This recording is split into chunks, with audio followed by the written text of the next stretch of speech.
This is a Viva PR podcast. An interesting thing about communications is you could have double or triple the amount of what you've got and there'd still be more to do. What's the best way to go about reaching this audience? There's not a one-size-fits-all for how you go about engagement. How do we make sure that we can tell the best possible story of what we're trying to do and why, and try and make sure that we tell that story in the most authentic way possible? It's about understanding and knowing the best way of reaching some of our different groups in different ways. Hello and welcome to PR in the Real World with me, Tony Garner. In this episode, we're sitting down with Neil Greaves. He's a comms leader at the forefront of NHS change. His career started in TV production, went into tourism marketing and then education before going into healthcare. Today, he leads the comms strategy for a £5 billion healthcare system as the Director of Comms and Engagement for Lancashire and South Cumbria Integrated Care Board, or ICB. We're talking about the real value of public relations in the NHS and the challenges of leading teams through big transformations, and also why engagement is much more than a tick box exercise. It's a fascinating insight into the NHS comms world. Shall we crack on? So, Neil, welcome to PR in the Real World. Before we get into the kind of nuts and bolts of the job and the challenges, just tell me a little bit about your background and how you got there. Yeah, of course. Hi, it's really nice to be here. My background is I'm a professional communicator, really passionate about that. I've worked in the past in roles in marketing, in education and tourism, and most recently in healthcare and in the NHS. I'm really passionate about the reason why I work in the NHS, because we want to be able to make a difference. And I think the key thing for communications and engagement professionals in the NHS is the ability to be able to connect with people, to be able to make a difference and help people support maybe making the right choices or listening to some of their views and making sure it contributes to decisions that we make. But really passionate about communications and engagement. My background comes from being more technical, working on some of the design side or working more independently, and then progressed into more kind of communications and marketing roles as I kind of developed through my career. Was there any particular thread that weaved through that? Yeah, I think so. The key thing for me is about audiences. If you look at certainly my career history, I think the key thing for me is that it's always been about understanding and knowing your audiences, whether it be design work that I did when I was out of university. I went and studied TV and radio production. Right. So I've always been really interested in the technical side of how things work. But it's how you connect with audiences, whether that's designing something which is going to reach and connect with people and have an impact, whether it be working in tourism and trying to kind of appeal to people's wanting to come to a certain area, or whether it's actually about trying to connect with what's important and understand what's important to different people. So I think audience is a key one. The other thing for me is about drive and determination. I'm quite ambitious, so it has always been about kind of continuously looking, where can we improve, where can we do things better. I think an interesting thing about communications is you could have double or triple the amount of what you've got and there'd still be more to do. It's really subjective in terms of what's enough. Have you done enough? Is it good enough? I think there's always room to grow and improve. So I think for me, it's always been about understanding and knowing your audiences. Yeah, it's been about that kind of continuous improvement. And I think in communications, if you're standing still and you're doing the same thing year on year, I don't think that is standing still. I think that's taking back. So I think you've got to constantly look at how do you improve? How do you take things forward? How do you kind of make sure that you can be better, or look at opportunities to understand things more and to understand insights of what's working and what's not working. And I think that's definitely a common thread through my career and probably led me to where I am now. Where you are now is Director of Comms and Engagement at the Lancashire and South Cumbria, ICB. Now, I work in this world and I had to kind of look up what the ICB was and does. But for the benefit of listeners, can you give us a kind of little explainer of what is an ICB and what do they do? Yeah, of course. And first I'll apologise because the NHS is complicated. It's not simple. I think most of the time people see the NHS blue lozenge and think that's the NHS, it's one thing.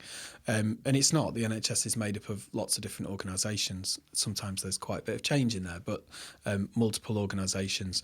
The Integrated Care Board covers a 1.8 million population. It covers Lancashire and South Cumbria. It's a really big patch, right up to Barrow, kind of quite north, across the kind of areas of East Lancashire and areas such as Ormskirk as well in West Lancashire. So quite a big area of geography. We cover a number of different local authority areas, so Lancashire, Blackburn with Darwen, Blackpool, and there's a number of different councils as well in South Cumbria. So quite a big geography.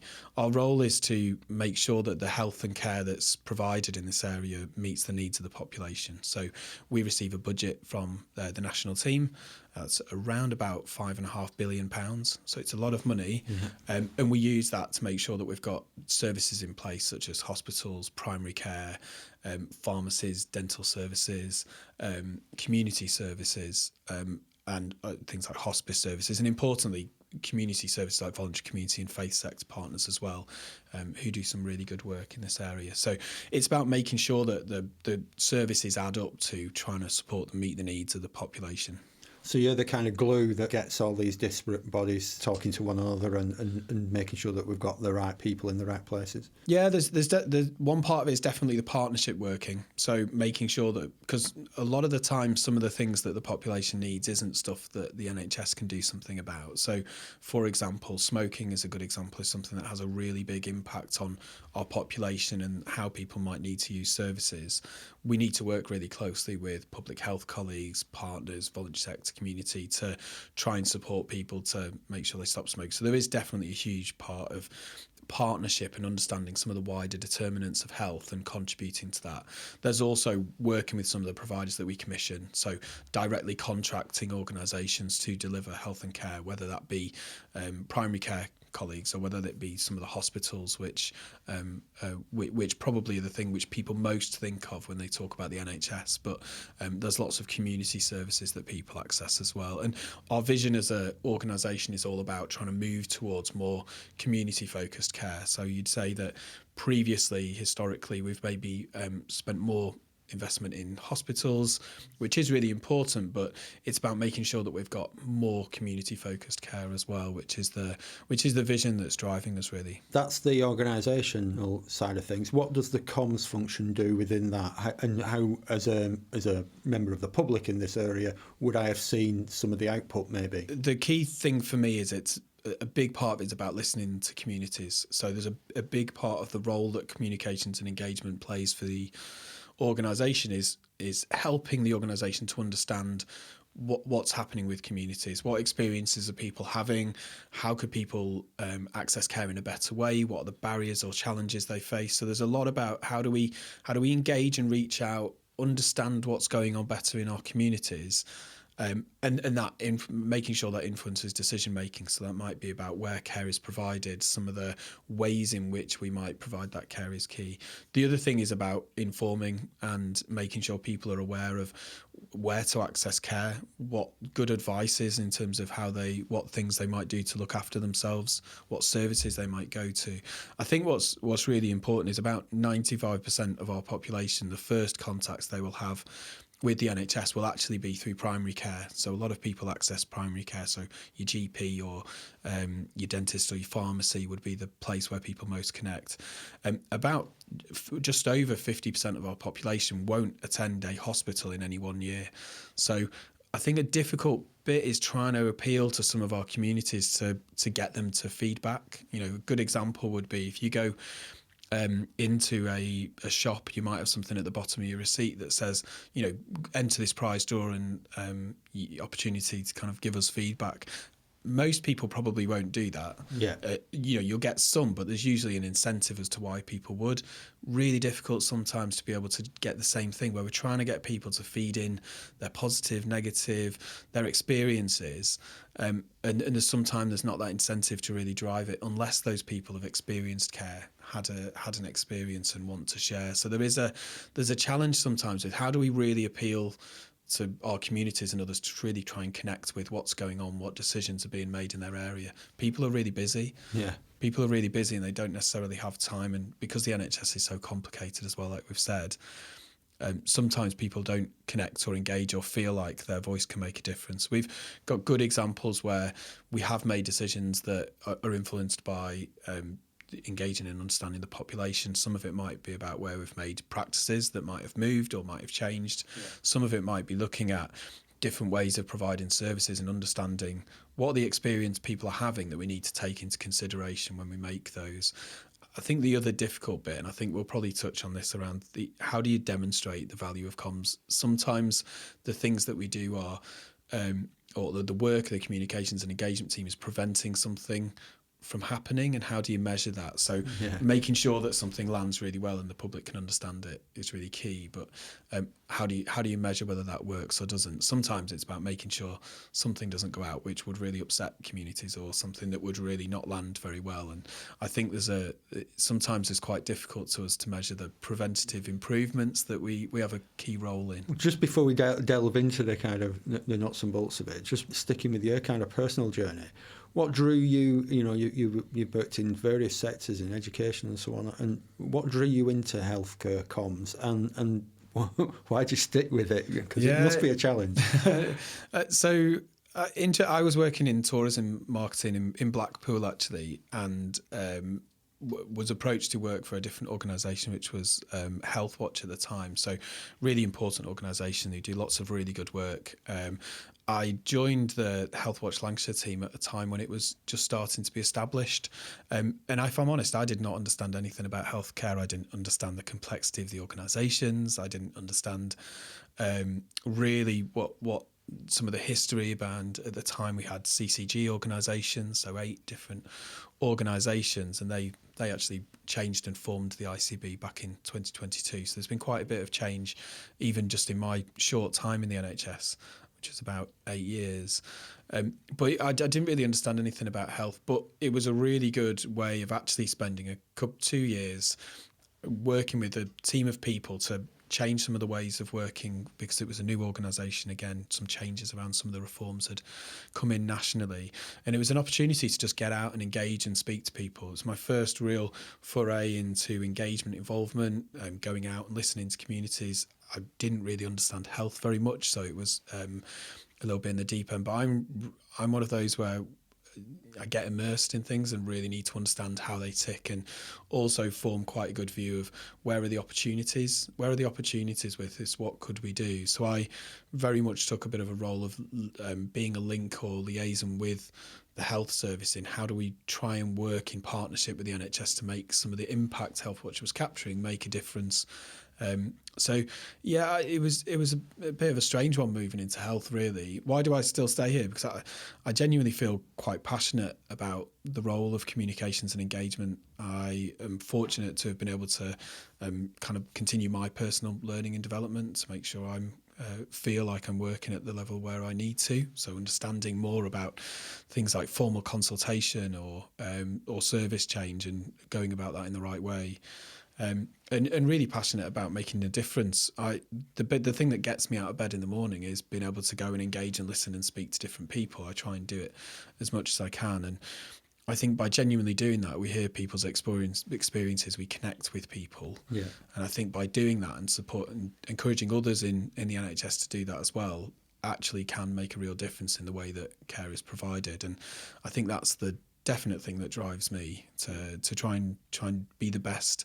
I think try and make sure that we've got a reputation where people feel trusted to be able to share their views, and that the NHS is going to act on it. I think there's a lot of work to do in that area, but everybody connects with the NHS. Everybody has some relationship with it, and I think it's trying to make sure that we can do the best that we can do to listen to people in the way that we need to. Interesting. You've been there 8 years, and when I reflect on that kind of thing, I almost every week when I turn the radio on, I will hear some politician or some official somewhere talking about we need to restructure the NHS, and you'll no doubt in that 8-year period been through lots of different changes. How do you handle that, and how do you align your teams in that scenario? I think change is inevitable, isn't it, in most public sector organisations. So whether that be some very small changes or whether it be large system changes in the way that we work, change has actually been something that's been quite, we said what are the things that run throughout my career. Change has probably been quite a key one. I talked about working in education at a time when a sixth form was expanding from being a really small sixth form to having completely new buildings and being rebranded in a more modern way, or working at Health Watch at a point when it was establishing itself and starting to work in a different way. And in health, it's been about working around partnerships and new organisations being developed in 2022. And, my organisation is relatively young in that sense. I think it's about embracing change. I think it's about recognising that, the constant is change, but how do we make sure we support people through it? The internal communications challenge with that is key. It's about, again, understanding, how do we need to make sure that our communication supports people?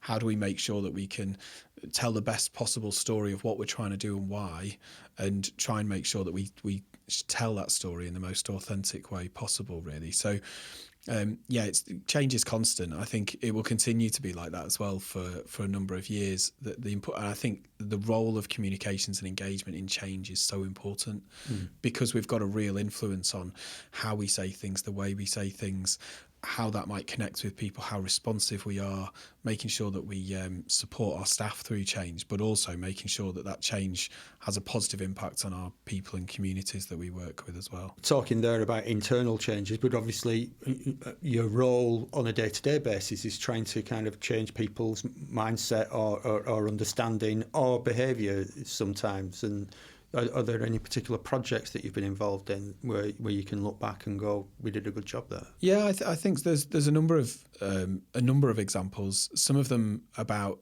how we supported some smaller communities through changes to services. Some of it being about the way that we've tried to support our services during, say, for example, winter. Our staff across the NHS work incredibly hard. Frontline staff are obviously heroic in the way that they come to work and really care for people, and fortunate to work with a lot of people who are on that front line of staff who really care for people. But the role that we can play in communications engagement during winter is to try and make sure people have the best possible information about where they can go to, where they can access. And I think there are real positives in some of the work that we've done. Another one for me was COVID. We communications and engagement became so important. The role of what we did during COVID was key, making sure that we could make sure the information that people were getting was really accurate, making sure people knew where to get information, what advice and guidance was. I mean, in a way it was quite simple because the messages were really clear, but the work that we did around supporting and working with our teams really on the ground with some of our communities that needed information in different languages, needed information in different ways to make sure that the advice was really relevant for different people. I think that's key. And I think that's key when you work across such a big geography as well. Lancashire and South Cumbria is huge. You tend to say to people, where do you live? They wouldn't say they live in Lancashire and South Cumbria. They'd say they live in a really local area. So we absolutely need to recognise and know what are the different messages that we need in different areas, and how do we make sure we do that in the best way possible. So, there's a number of examples. COVID's one that really shouts out because I think nationally, but also there's been a number of areas where we've really made sure that we've listened to communities in a different way and tried to make sure it influenced decision making. There's been a number of primary care examples recently where there's been changes to services, and it's really understanding what impacts would that have and how do we make sure that those changes support people in the way that we do that. So that's at a real grassroots level there, is it? Are we talking like huge organisations like a hospital or much smaller, like a pharmacy on a high street? A bit of both, really. So sometimes you're talking about some services that might be hospital based, involve a lot of people, but it's about making sure people are really clear where to go to. Sometimes it is very local. So I think that's the key thing about communications. I think particularly for a large organisation, people think it's just one message and you just kind of bang it out, or you just share it. In reality, it's quite different. So we know that there are different messages in some of our different areas, and we know that we've not got one single media agency, for example, that covers the whole patch. So it's about understanding and knowing the best way of reaching some of our different groups in different ways. One of the key things I think we've done really well around engagement involvement is when we started the ICB in 2022, we brought 8 different CCGs together, and the way they did engagement involvement of communities was very different. Some of it was really good, some of it could really be strengthened, and some of it was was not really where you'd want it to be. And we've done a lot of work to make sure that the ways in which we engage and listen to people are there. So we've been able to get more than 2,000 people since last summer signed up to what we call our virtual citizens panel, so a way of capturing insight from people. And we've also worked with a group of people who we call our kind of citizens advisors, who really started to have a better understanding of some of the challenges we've got and are actively getting involved in some of the transformation changes that we can see. And those people are great to work with. They're really passionate. They're volunteering their time to support.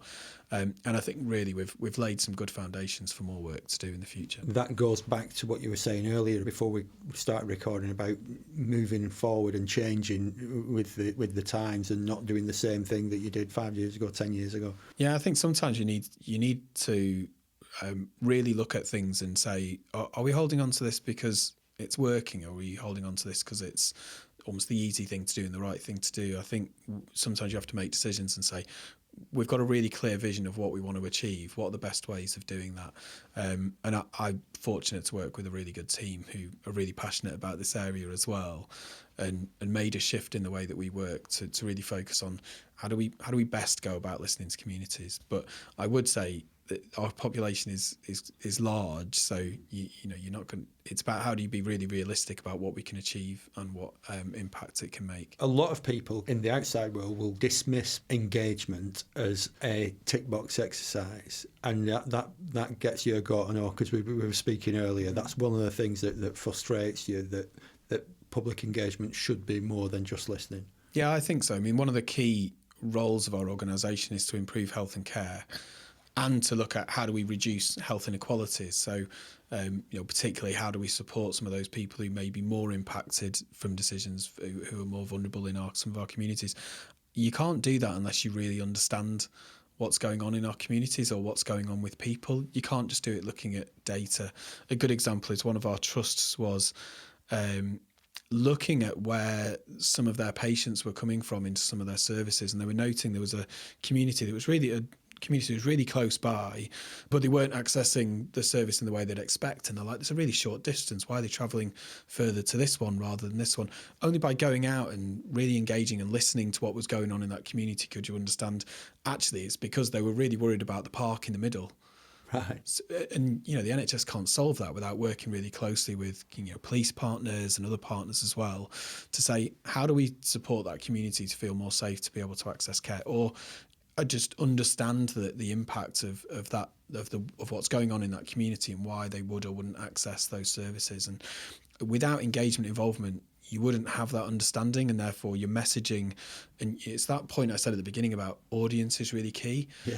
You can't connect and understand and reach an audience in the right way without really understanding what's going on, what's motivating them, why would they be interested in responding to this piece of communications or responding to this, and what is the reaction they have when they see it. You can't do that without engaging, involving and listening and understanding what works and what doesn't. No, I mean, one of the kind of key messages here that we kind of trot out a lot is that you are not the client, or you are not the and it must be difficult sometimes because you bring your own knowledge and experiences as comms professionals, and sometimes make assumptions based on that like you say, until you've kind of actively engaged with the audience, you kind of, all right, I get it now. And I think that's just the importance of actually being visible and going out and connecting and speaking to people. Yeah. You'll have a very different experience if you go out in some of our areas and you're listening and speaking to communities about what's going on in their day, because otherwise you could sit there thinking, oh, this looks absolutely brilliant, this is really going to land and everyone's going to love this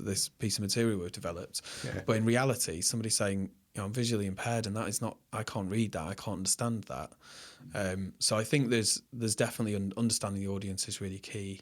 But I think it's also about our professional advice as communicators about what's the best way to go about reaching this audience. So, there's not a one size fits all for how you go about engagement. With some partners, some of the public affairs, it might be about the way we write a letter. With others, it might be about actually going out to where people are and listening to what they're saying.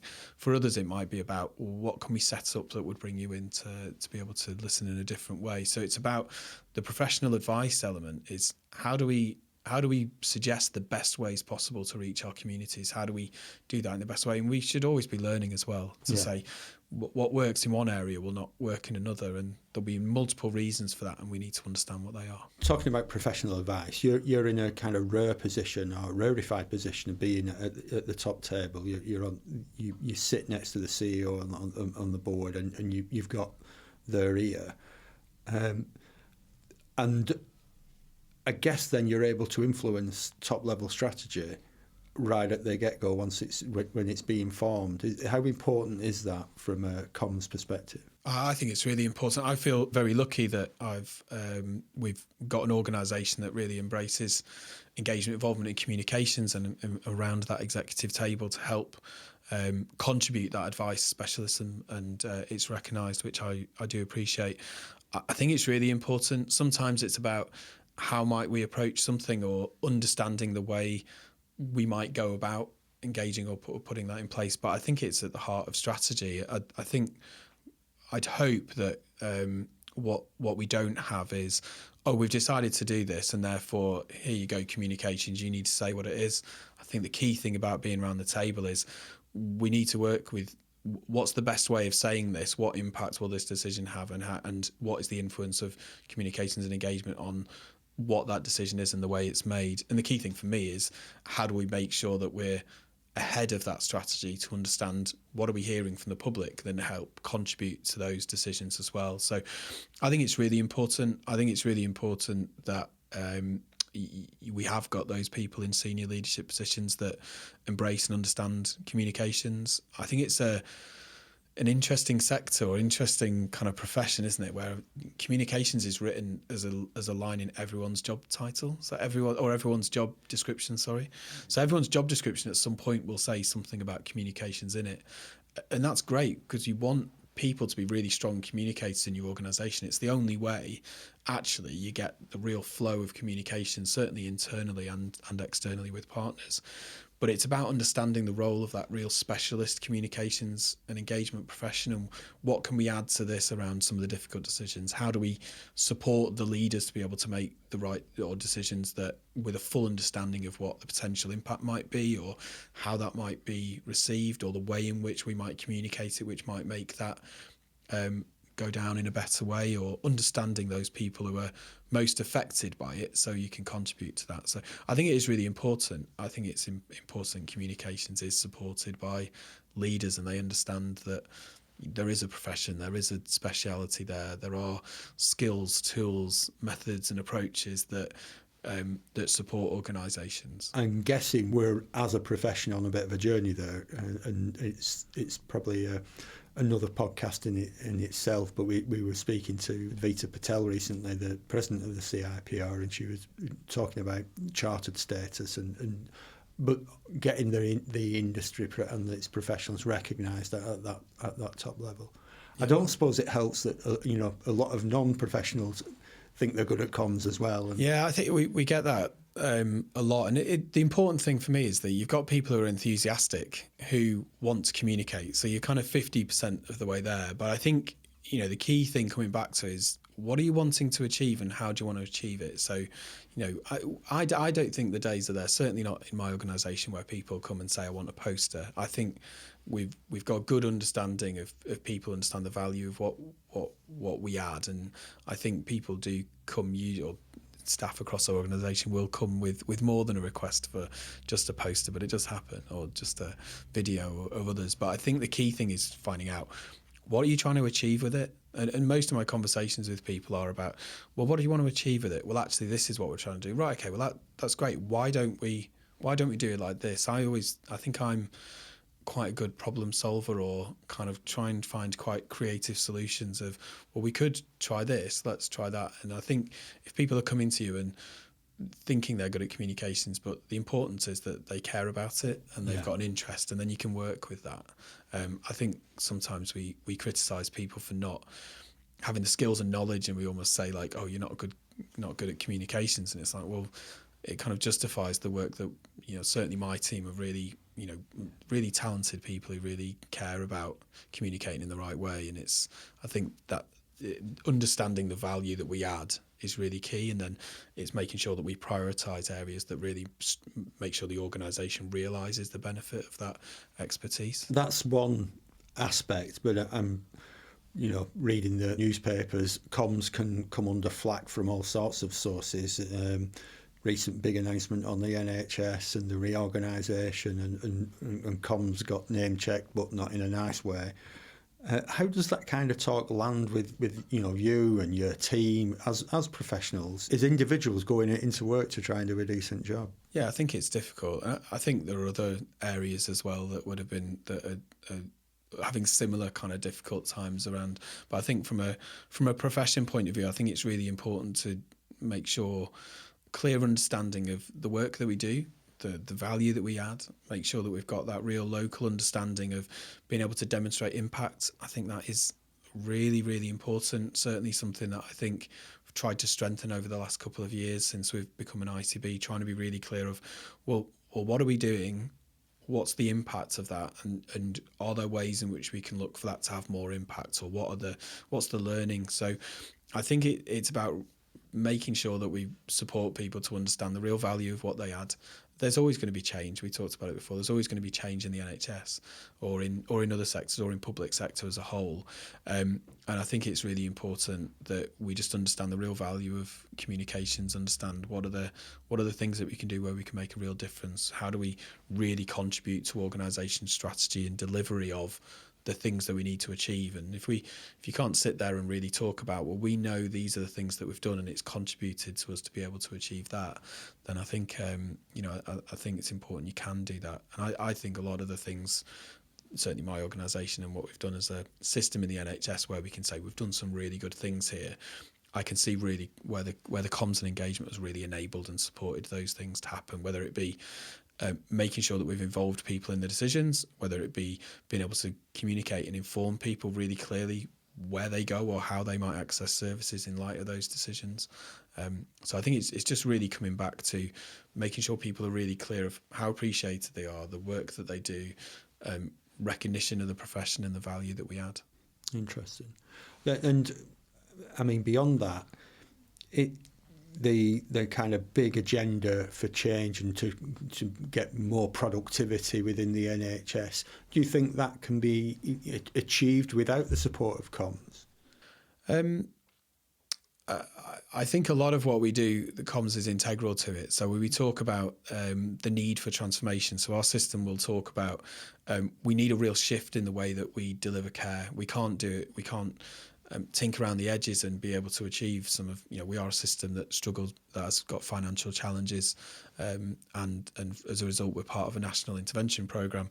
But most of the solutions to and the opportunities we've got, because we have genuine opportunities to improve in this area, most of those are grounded in the need for changing the way that we work, changing the way people access services, or changing the way those services are delivered.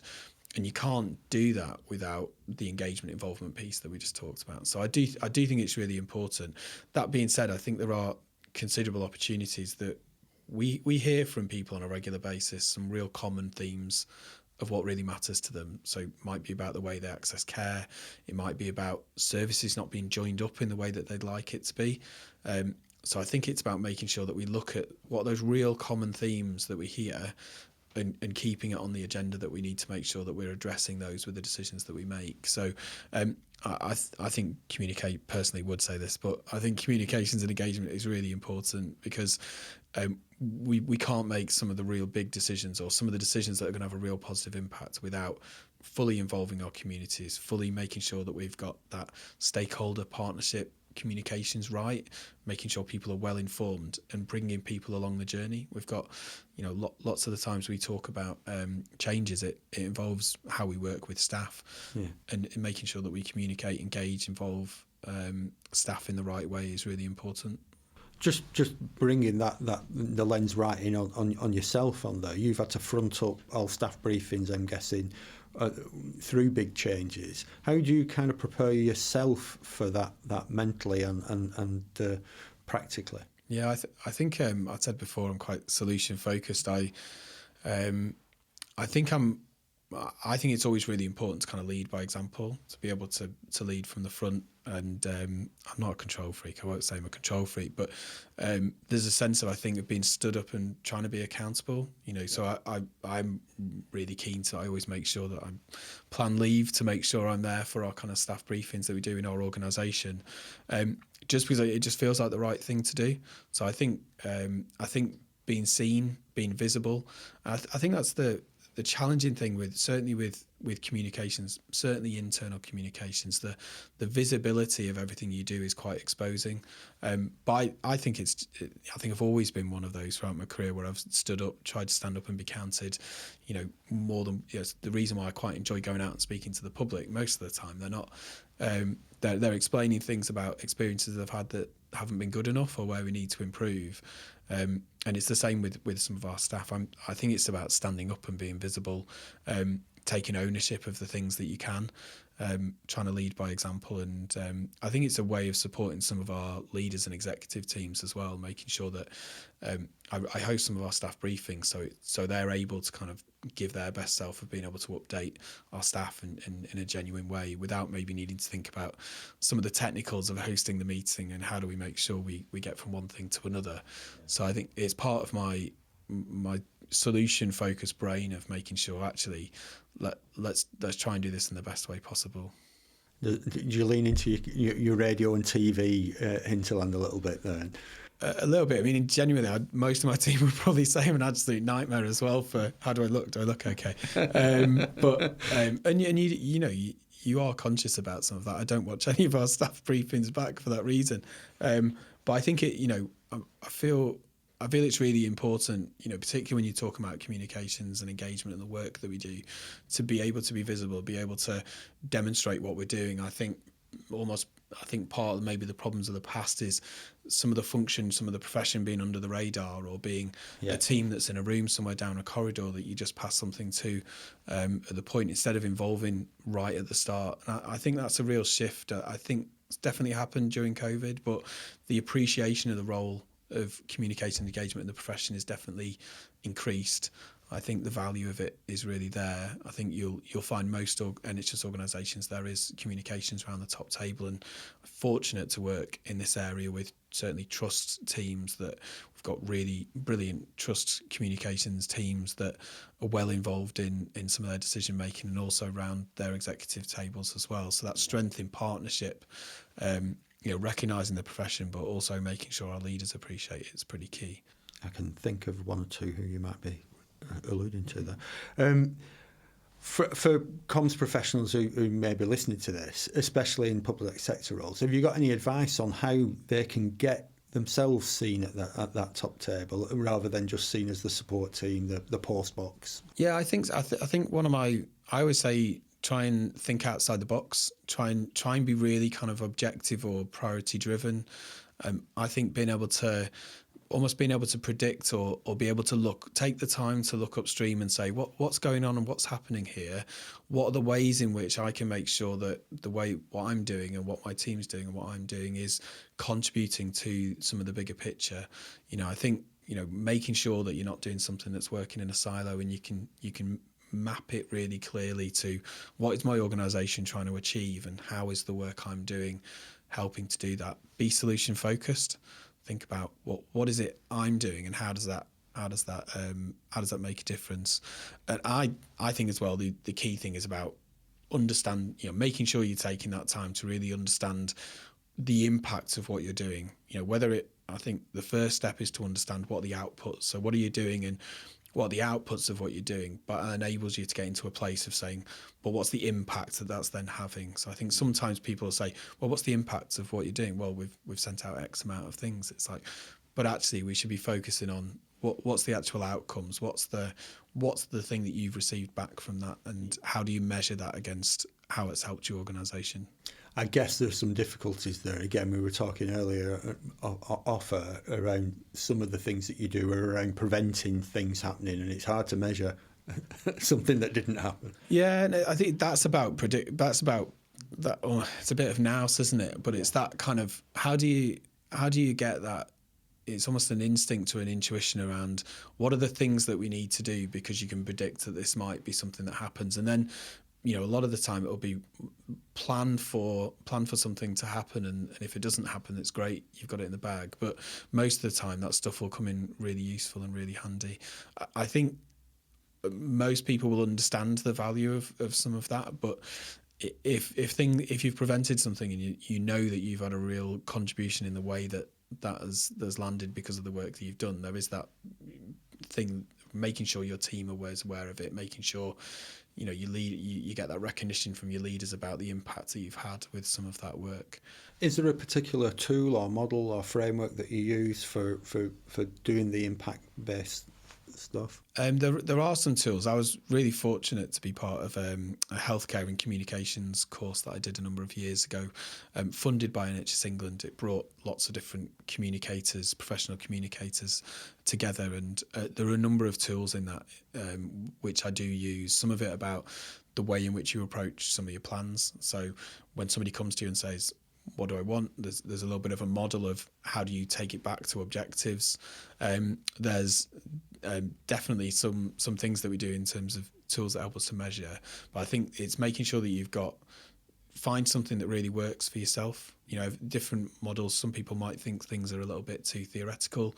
It's about making sure you've got a good understanding of something that works for you, that helps you to be really clear about, well, how do I know that I'm linking into that strategic, connecting with that kind of strategic objective. But yeah, there are a number of tools that I use. Can't think of any off the top of my head, but usually kind of models of how do you approach tackling a solution. And it's really important to make sure starting with communities is always the really key thing for me, of understanding the impact and kind of working back. Excellent. So finally, if you had your soapbox out there and you were given this opportunity to explain to the public, or maybe politicians who maybe stood there with rocks, why comms matters in shaping the future of the NHS. Neil, over to you. What would you say? Yeah, I think it's funny, isn't it? Because actually, if you're in front of the public, would you sit there trying to explain some of the really complex workings of the NHS? We typically wouldn't, because it's more about making sure that you engage with your local NHS. There's lots of ways to do it. So from a public point of view, I'd say connect with, each of your GPs will have patient participation groups. There's ways of connecting in and finding ways to kind of feed in your insight. Realise that it's valuable as well. So people have got a voice, and it's really important that we try and hear from that as best as possible. There's always changes in different people's local area, and making sure they know how and where to connect with it. And I'd say that's the value of communications and engagement teams, making it really clear how people can connect, how people can make a difference. Understanding what's going on in the NHS is pretty clear as well, but we understand there's complexity. I think try and point out when there's 3-letter acronyms or TLAs. I think there's a jargon issue in the NHS that we really try very hard to speak in plain English. But I think the key thing for me, I'd say, the real role of communication and engagement is trying to make sure we can genuinely listen to people in the best way possible. We know that more than 50% of our population don't attend hospital every year, or might go to their GP or might not. We know that people have got really busy lives, but your experience and your voice really matters, because and particularly how do we look at more upfront kind of early detection, prevention pieces where people won't necessarily be interested in some areas of healthcare until it affects them. And a lot of the work that we need to do, certainly a lot of the promotional or campaign work we need to do, is trying to reach audiences before those things become a crisis. And it is difficult to cut through the noise, but reach out to your NHS, find ways of connecting. It's important that people know that they can have a voice and understand how does healthcare best listen to them, meet their needs. That's brilliant. Thank you for that. One final question. And around COVID, we got a lot of information, disinformation, misinformation, and health generates a lot of that all the time, doesn't it? Health news, health scares, and so on, and people looking at Dr. Google for advice. Is that a difficulty and a challenge for comms professionals in the NHS? Yeah, I think misinformation's definitely one, particularly where you can quite quickly lose a story particularly on social media or some of the others, particularly where there's interests around it. So I think misinformation and making sure people understand what the accurate position is really clear. And I think we talked before about there sometimes is that element of mistrust in the NHS. Sometimes that might be people not trusting some of the reality of where it is. So actually, we recognise people might be upset about a decision that might be made, but the reality is there hasn't been a decision made. Some people might be sceptical around that. So I think misinformation is a big issue. I think when we do communicate, people's maybe kind of trust is an issue of whether or not do they really believe what's going on there. I think there's a lot of there was a number of things where people might come to it. There's a lot of scepticism, isn't there, in the world, and I think we try and make sure that things are really accurate. I think a key thing for me is that we're really open and transparent and proactive where possible. I think there's definitely a historic kind of perception that the NHS is very reactive in the way that it communicates. So, and I always think it's really important to be very proactive. I know my organisation is really open with the way it shares information in its board papers. It's not afraid to be able to be really clear of this is what's going on. But you're right, there is a difficulty with that. And when you've got really complex situations or decisions that are maybe complex in the way that they need to be made and involve a lot of people, sometimes that real simple clarity isn't quite there. So how do you communicate something really complex in a most simple way? And that's definitely the work that we do a lot of, or certainly try and do a lot of. How do we make complex decisions as simple as possible, but also explain to people, and this is what we expect to happen. And you're right, there will be scepticism, but we've got to keep being honest and keep making sure that we support our organisation. Sometimes it's about how and who we say it. Some of our public are most likely to trust some of our fantastic clinical and nursing professionals, quite rightly. So it's about making sure that we influence what are the ways that we say it, who's gonna say it, and how's that best gonna connect and support the organisations to trust people. Brilliant. Thanks, Neil. I appreciate your time and thanks so much for lifting the lid and giving a really fascinating insight into the world of the ICB. Thank you. I enjoyed it. Thanks for listening to PR in the Real World. If you've enjoyed this episode, we'd love it if you could subscribe to the podcast and leave us a quick review. Your support really helps spread the word and reach more marketing and PR professionals just like you. And don't forget to share this podcast with your colleagues or anyone who'd benefit from the insights we share. Thanks again, and we'll see you next time for more tips, strategies and real world stories from the PR frontlines.